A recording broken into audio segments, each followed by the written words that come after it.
Happy Friday, everybody. Just kind of doing a little lunch and learn today. Also checking out my predetermined going live. It's kind of my first time doing that, so I'm gonna check it out, see how's everybody's going. Checking my stream status and stream health. Currently says everything is looking good. We're go predetermined going live. Just watching it on my phone too. So, well, let's get started. Well, let's just wait a couple more minutes, see if anybody files in. We're going to talk about, as you see in the title, Fireeye and the big cyber security breach from one of the major cybersecurity companies, I would say, on the planet.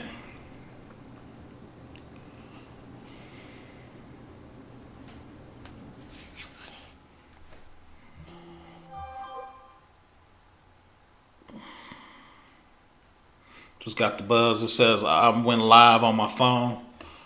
So like I said, wait a couple more minutes, see who files in, so we can talk about the big cybersecurity breach with Fireeye. So like once again, we're gonna do a quick lunch and learn. So I'm actually about to, I guess, jump on into it. So let's look at the article.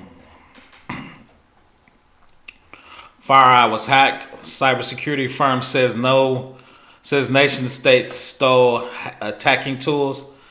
The attack is different from tens of thousands of incidents that we have responded to throughout the years, the firm says in a SEC filing. So once again, Fireeye is one of the top cybersecurity companies probably on the planet. So it's kind of amazing that they actually got hacked. I guess I'm pleasantly surprised, not pleasantly surprised. Salute to Kenny Kojo. I know he's on the mix. So we're gonna read the Fireeye article getting hacked. It's pretty short. Major cybersecurity firm Fireeye has been hit by a cyber attack, with hackers stealing the company's attack test tools in a target heist. Fireeye said in a blog post Tuesday. We're going to go over two of the blog posts, and of course I actually put those in the description. What's up, Keep It Techie? Like I said, the hack hit one of the largest cyber companies in the U.S. Fireeye has investigated prominent cyber attacks, including Equifax and a Democratic National Committee hack.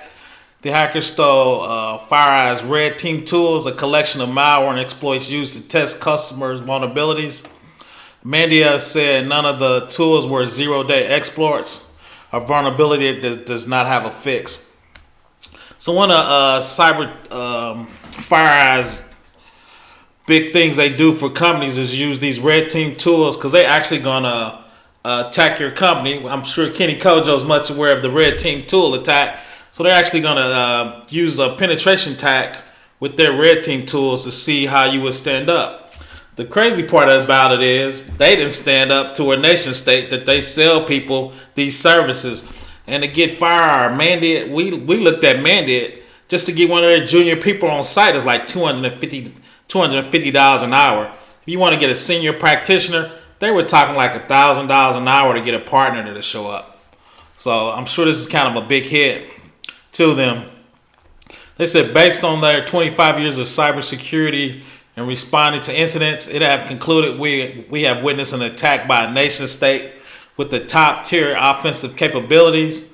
Mandia, he's the president of the company, said in a post, the attack is different from tens of thousands of incidents we responded throughout years. The attackers were tailored their world-class capabilities specifically to target an attack on Fireeye.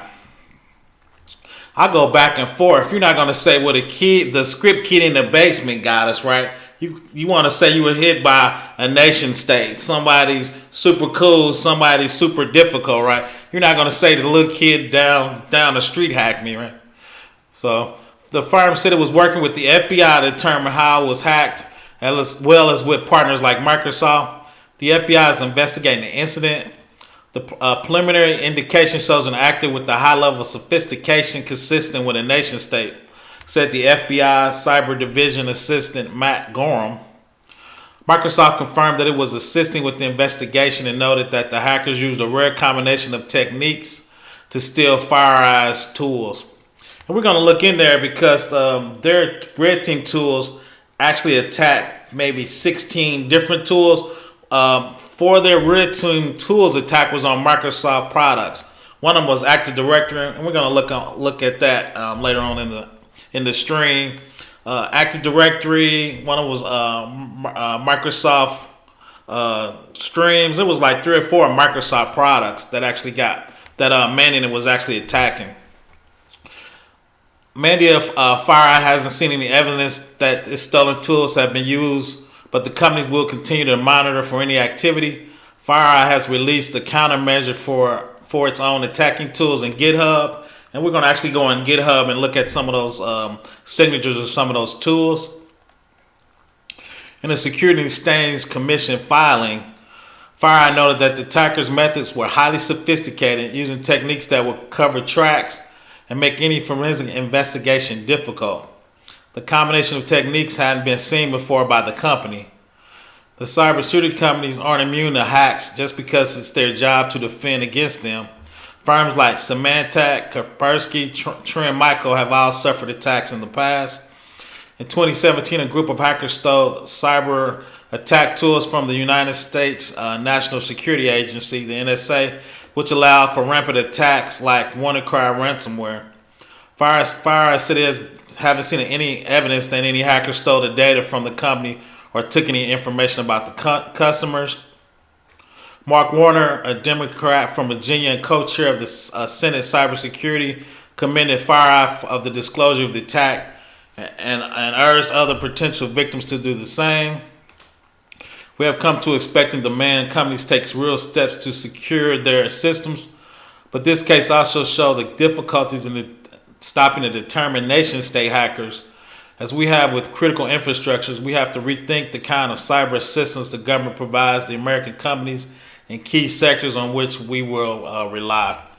So, of course, Congress is going to get involved because Fireeye hacks a ton of government customers. I think Navy was one, NSA was one. They do a lot of government work. So, on their website, which is right there, it talks about the Mandia service, cybersecurity consultant, managed defense, incident response, and red teaming. Of course, they got the red plus right there to show that the red team. And on the blue team side, they got threat intelligence, operational support, capabilities and development. Then in the green, they got network security, endpoint security, email security, detection on demand, and cloud advisory. So I'm about to play a quick video from CNBC where they're actually summarizing the attack from Fireeye. Sarah, Fireeye is down hard here in the after hours, saying that it was breached by suspected nation-state hackers who acted, they say, clandestinely using methods that counter security tools and forensic examination. It says working with the FBI in this ongoing now investigation. No evidence, they say, that customer data was exfiltrated from primary systems that store such information, but you can see that stock's down about 9% here. Again, Fireeye saying it was breached by suspected nation-state hackers. Guys, back to you. Shepard Smith here. Thanks for watching CNBC. So if we actually go to Fireeye's blog, and like once again, I'm gonna put all those links actually in the description box. Fireeye shares details of the attack. This one we're just skimming at the top. Fireeye is on the front lines of defending companies and critical infrastructure globally from cyber threats. We witnessed the growing threat firsthand. We know that cyber threats are always evolving. Recently, we were attacked by sophisticated cyber threat actor, ones which discipline operational security techniques lead us to believe it was a state-sponsored attack. Our number one priority is working to strengthen the security of our customers and the broader community. We hope by sharing the details of this investigation, the entire community will be better equipped to fight and defend cyber attacks. So one of the cool thing they actually did though is they actually became pretty transparent about what's actually happening to their firm, what actually people are attacking. Yeah, that's right, Kenny Kojo. When they break in, they covering their tracks. It's gonna be hard to track, especially when you're dealing with a nation state. They got a whole bunch of PhDs on site, bunch of kids that were trained in the United States. So this is the other blog. Once again, I'm gonna put all this in the description. Threat research, unauthorized access. So we get down here. The red team tools and technique. A red team is a group of security professionals authorized and organized to mimic a potential adversarial attack or exploitation capabilities against an enterprise security posture. Our red team objective is to improve enterprise cybersecurity to demonstrate the impact of security attack, and by showing defenders, the blue team, how to counter them in an operational environment. There were no zero exploits or unknown techniques. So there was no viruses that could actually spread. They were actually just had red team tools. And we're actually going to go look at the GitHub. And what was in the GitHub, these were the 16 attacks that their tools actually could use to attack your organization. And the 16 tools, they actually show the CVEs of those tools. Once again, I'm going to put them in your description. So I'm just going to kind of read them at a high level. What we were doing as for some of my smaller clients is we went through each one of these CVEs to figure out which one of these attacks could actually affect the customer. The first one was pre-auth arbitrary file reading from Pulse Secure SSL VPN. We don't use Pulse Secure. The big one here was the Microsoft Active Directory escalation of privilege. So 99%, I'm going to say 95% of the companies we out there know use Microsoft and Active Directory for authentication. This was a CVSS of 10. That means it's highly susceptible. These tools are good and everybody's going to be really susceptible if anybody uses these red team attacks. The third one was Fortinet Fortigate SSL VPN. I didn't know anybody use that. The weird thing is Fireeye was actually attacking SSL VPNs. Usually when you use VPNs, you think that's going to make you more secure or, harder to hack. But Fireeye actually had 2 attacks in their red team tools against VPN different technologies. The fourth one, I think a lot of older companies are going to get hit by. Adobe ColdFusion, arbitrary file upload that can be used to upload a JSP with the web shell. Kenny Kojo and Keep It Tech, you probably know, Adobe ColdFusion was killing it about 10 years ago. Everybody was using ColdFusion to develop stuff. So I'm sure there's a ton of ColdFusion out there. The fifth one was Microsoft Sharepoint. Everybody's using Sharepoint, especially in a corporate setting. So that was a 9.8. Lattice crowd remote code execution. This one, number 8, the Citrix application division controller and Citrix gateway. A ton of people love Citrix. So I think that's going to be, in the United States, a ton of companies use Citrix. So I think that's going to be a hot one people are going to be trying to patch. Soho Managed Engine Desktop Central. The next one, number 10, is Windows Local Privilege Escalation. So if you're using Windows local privileges and not using Active Directory, they actually had a red tool attack. Once again, that was 9.0, so that means it's highly susceptible and highly vulnerable. Confluence Authentication Remote Code Execution. And number 12, once again, is Microsoft Exchange. Number 13 is a Microsoft Windows attack. Number 14 is Microsoft Outlook. Number 15 is Microsoft Exchange Server.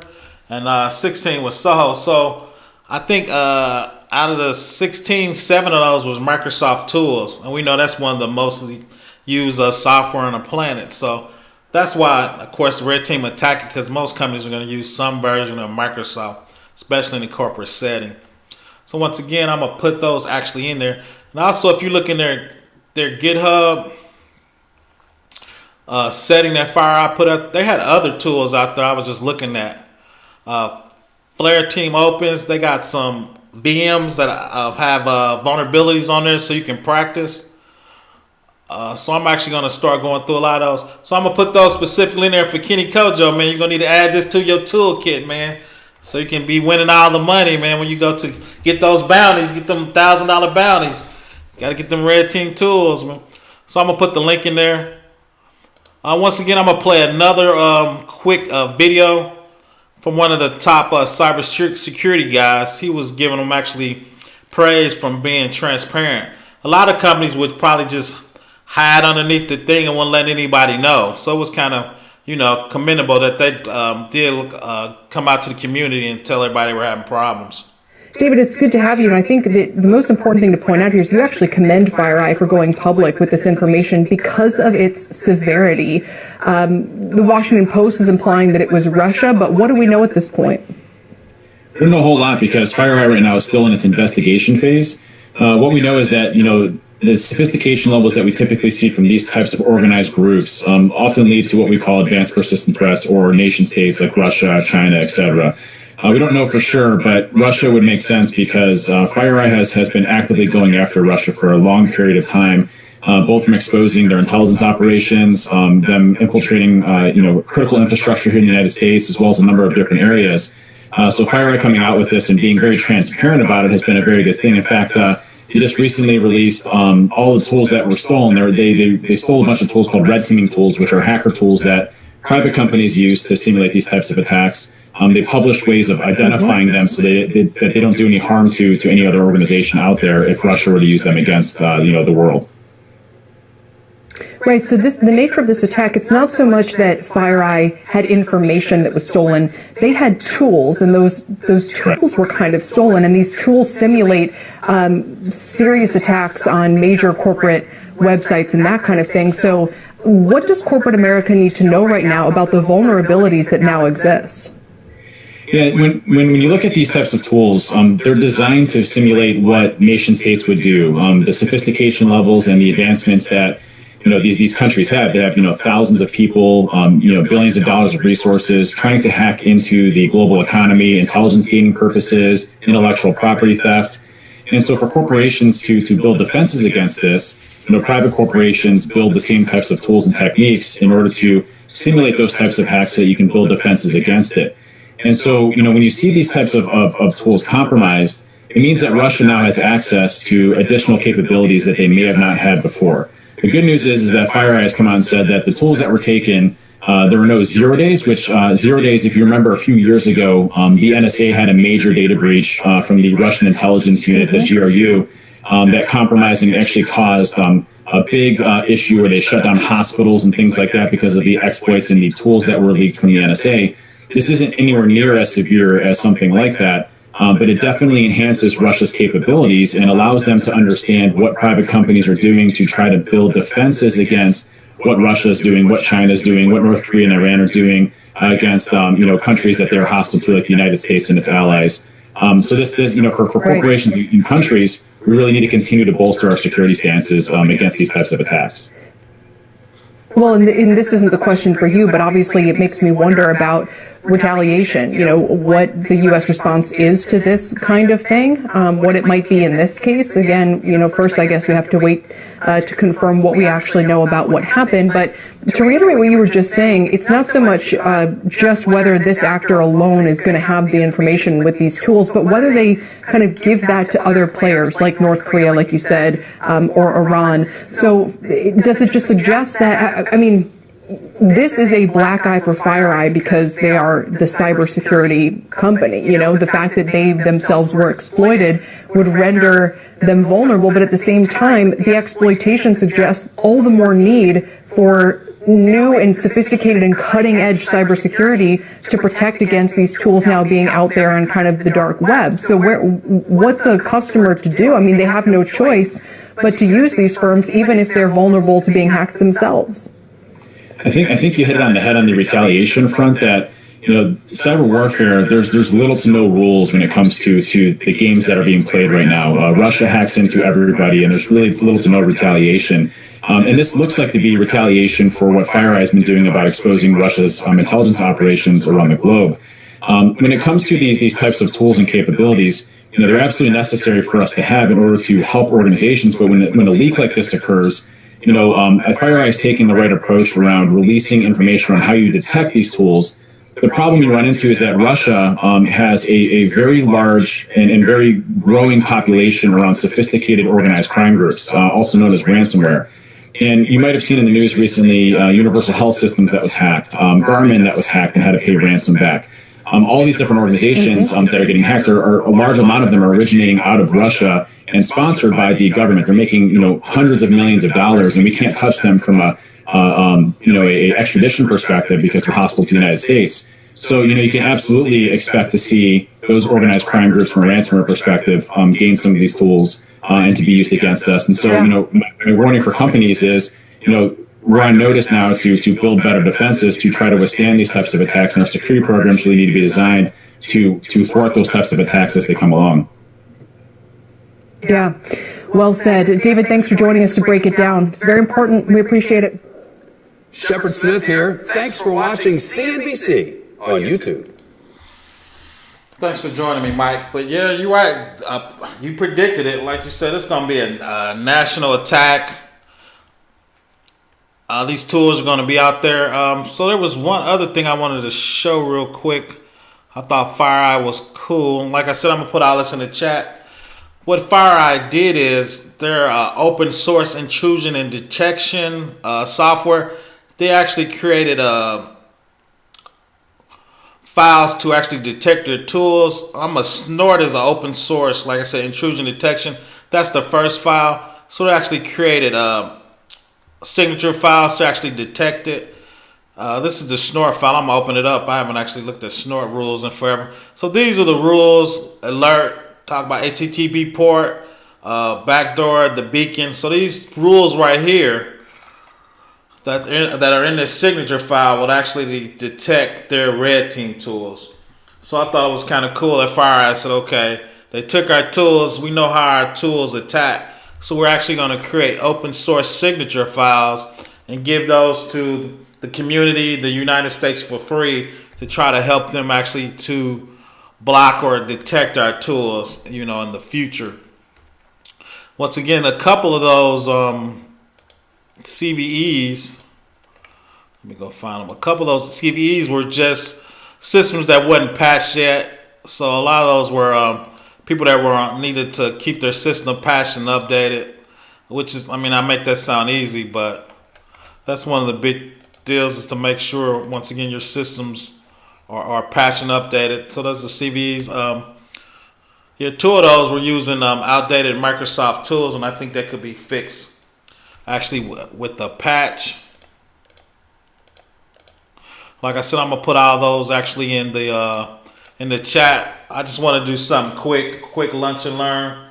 That's really all I got for you fellas. If y'all got anything else y'all want to bring up the chat room, we can chop it up, but that was pretty much it. Thanks for joining me once again. Kenny, I'm gonna put those links in the description, so they probably show up in about 15 minutes. So you can, I know you probably went out there to see them, but if you want to go out there and look up their red team tools and some of their techniques, like I said, I'm gonna put that in the description. Probably like 15 minutes after I end this live. Like I said, I wanted to that was actually my first predetermined scheduled live I actually done, so I was checking that out too. So I want to appreciate everybody from joining me. I'm sure probably over the weekend or next week I might just have an open chat and we just get in and chop it up on Fireeye, penetration testing, red team, blue team, what's going on in the planet. Just kind of break it down from a cybersecurity perspective in the future. Once again, thanks for joining me. Like I said, I want to do something short and quick. Once again, I'm going to put all those links in the description. Thanks for stopping by, and I'm sure I'll be jumping on y'all live streams. I'm sure I'll see Kenny this weekend. Have a great week.